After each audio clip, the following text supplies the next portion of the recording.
ஈரானுக்கும் அமெரிக்காவுக்கும் இடையில் நடக்கின்ற ஒப்பந்தம் பெரும்பாலும் முடிந்துவிட்டது. இன்னும் கொஞ்ச விஷயம்தான் பாக்கி இருக்கு. அதையும் நாங்கள் பேசி முடிச்சுடுவோம் அப்படின்னு சொல்லி அமெரிக்க அதிபர் டொனால்ட் ட்ரம்ப் சொல்லியிருக்கிறார்.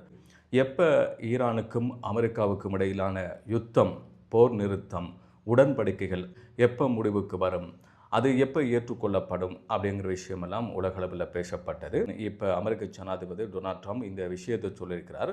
நாங்கள் நிறைய விஷயங்களை, பெரும்பாலான விஷயங்களை பேசி முடிச்சிட்டோம், இன்னும் கொஞ்சம் விஷயந்தான் இருக்குது, அதை நாங்கள் பேசி முடிப்போம் அப்படின்னு சொல்லியிருக்கிறார்.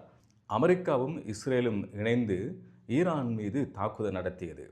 இந்த வருஷம் பிப்ரவரி 28 அவங்க தொடங்கிய தாக்குதல் ஏப்ரல் 8 ஒரு சின்ன பேச்சுவார்த்தை மூலமாக, உடன்படிக்கை மூலமாக போர் நிறுத்தம் வருகிறது. அமெரிக்கா தான் போர் நிறுத்தத்துக்கு போகணும் அப்படிங்கிறதுல முக்கிய குறியாக இருந்தாங்க. ஈரான் மீது தாக்குதல் நடத்தினத்தில் பலனொன்றும் கிடைக்கல.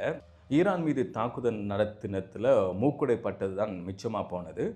அமெரிக்காவுக்குள்ளேயே பல எதிர்ப்புகள், போராட்டங்கள் இந்த ஆட்சி மீது, அரசாங்கத்தின் மீது, ஜனாதிபதி டொனால்ட் ட்ரம்ப் மீதெல்லாம் பல எதிர்ப்புகளும் போராட்டங்களும் கிளம்பியிருந்தது. இந்த சூழ்நிலையில் அமெரிக்காவுடைய பொருளாதாரமும் வீழ்ச்சி கண்டிருந்தது. சில முக்கியமான பெரிய நிறுவனங்கள் கூட இழுத்து மூட வேண்டியிருந்தது. அங்கே இருக்கின்ற விமான நிறுவனங்கள் கூட இழுத்து மூட வேண்டிய ஒரு நிர்பந்தத்துக்கு ஆளானது. இதனால் அமெரிக்க மக்கள் இந்த போரை விரும்பலை.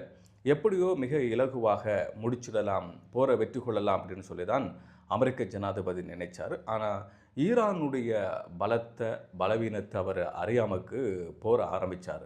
ஈரான் எல்லாவற்றையும் தாங்கக்கூடிய சக்தி மிக்க நாடு. எத்தனையோ ஆண்டுகளாக பொருளாதார தடை, அந்த மக்கள் தனியாக இருந்து மீளெழுந்த வரலாறு தான் ஈரானுடைய வரலாற்றில் இருக்கு.